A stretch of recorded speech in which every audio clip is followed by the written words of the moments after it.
Okay, my turn to talk about showcase, and this one is about improved phenotyping of resilience and efficiency with PLF data and new phenotyping methodologies.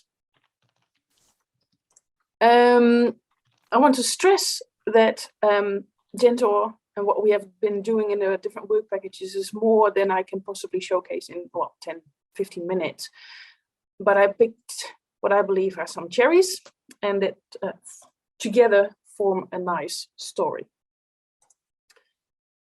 So what were the issues at the start of the Genson project? We know resilience and efficiency were and are complicated traits, and they are multifactorial. There are long and short-term definitions.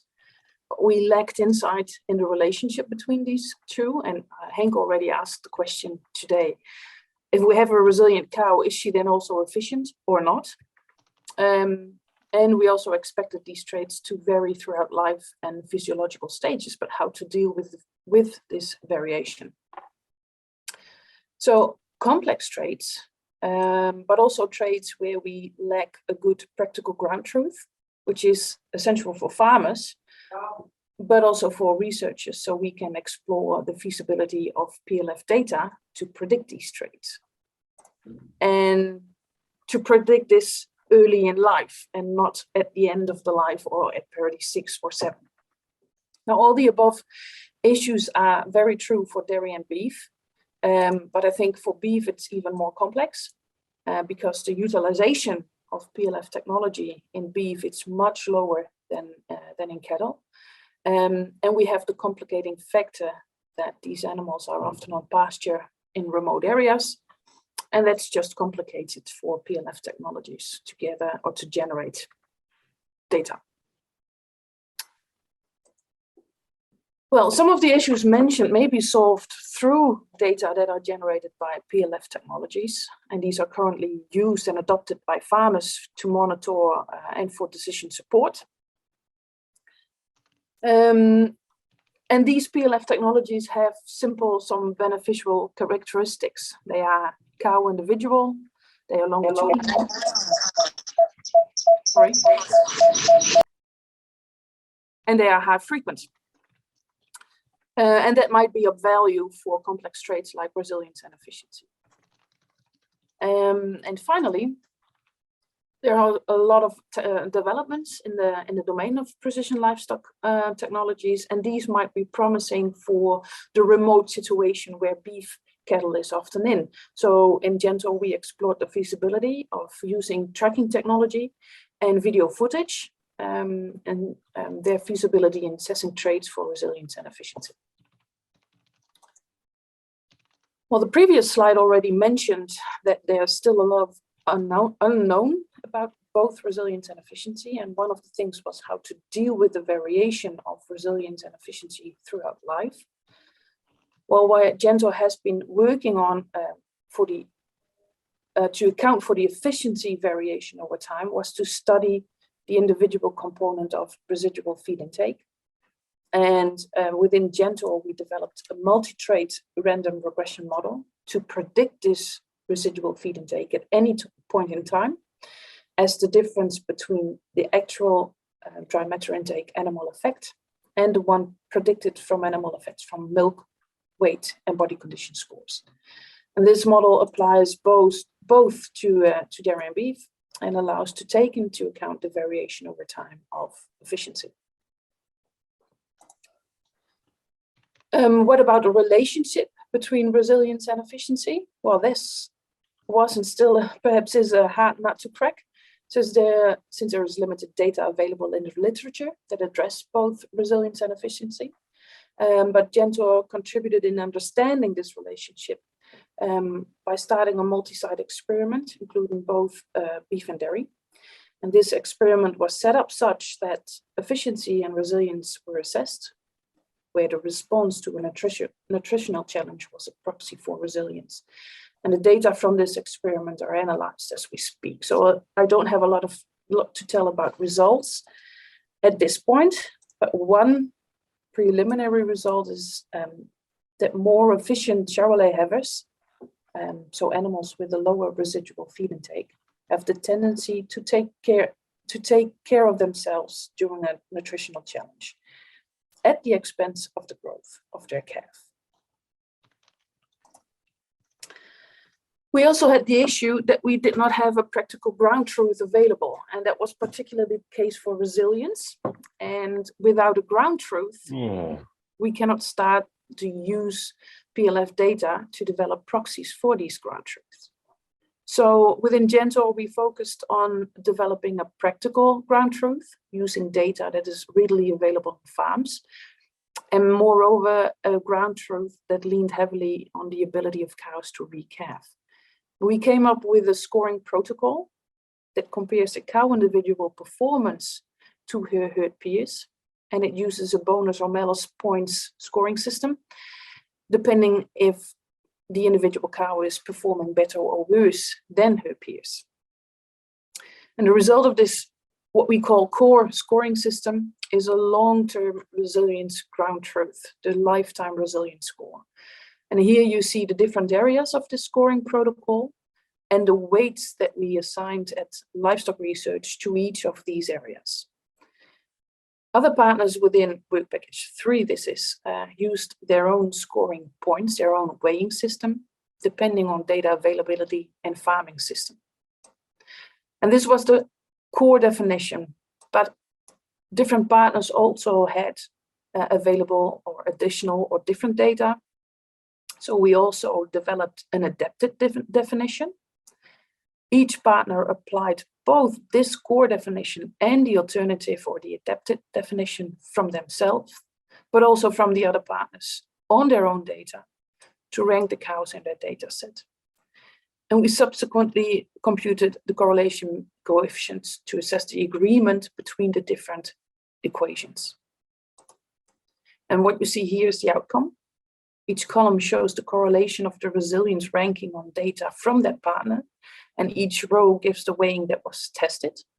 So the correlation, what you see here highlighted, is the correlation between Raft's core definition and the Wageningen research core definition, and we see a very high agreement between these two, indicating that a cow with a high lifetime resilience score using Raft is also retrieving a high lifetime resilience score using Wageningen research weighing system. In general, we see high correlations, and all correlations were positive, indicating a general consistency of the ranking of cows within a herd. And this scoring system allows farmers to rank cows on any given time on lifetime resilience score based on data that they have readily available. It also forms a tool to decide perhaps which cows to keep and breed and which cows to remove. But it also provides a basis for us researchers to use the PLF data to develop proxies for this lifetime resilience score. Now the question is, can we use the precision livestock data to predict the practical ground truth early in life? And the first question that we had to tackle is how to summarize that longitudinal PLF data into information that we can use for prediction. We applied two methods. The first one computed curve parameters from PLF data. And it's a very simple approach that can be applied to all kinds of PLF data, sensor data that have little requirements on data quality, frequency, and completeness. And the approach first computes daily values from PLF data, even if these PLF measurements are taken more frequently than daily values only. It then makes each individual cow data throughout lactation relative to her herd peers. It applies a regression curve through it applies a regression line through this relative curve and subsequently computes 7 curve characteristics. The second approach is far more complex and dynamic, and it's a dynamic approach that captures more specific patterns or dynamics, for example, resulting from health events. And it uses these deviations from the predictive curve and zooms into these specific events. This approach is more complex, can only be used in absence of missing data and for parities for which the sensor recorded data throughout the entire lactation. And we also know that this is not always true when we talk about PLF data. Well, all partners had PLF technologies available. We all had milk yield. Some of us had additional data like activity and or rumination and or live weight data. And we used both approaches that I just explained in the previous 2 slides, and used data collected during the first lactation to predict which category of lifetime resilience score a cow is in. And we used categories of lifetime resilience scores, assuming that a farmer is not interested in the exact lifetime resilience score as such, but he or she wants to know if a cow belongs to the top or to the bottom of the lifetime resilience scores of his herd. Now, using the very simple approach with the curved parameters, the accuracy was 46%, and 7% of the cows were misclassified in opposing classes. It did not really matter whether we used uni or multivariable logistic regression models.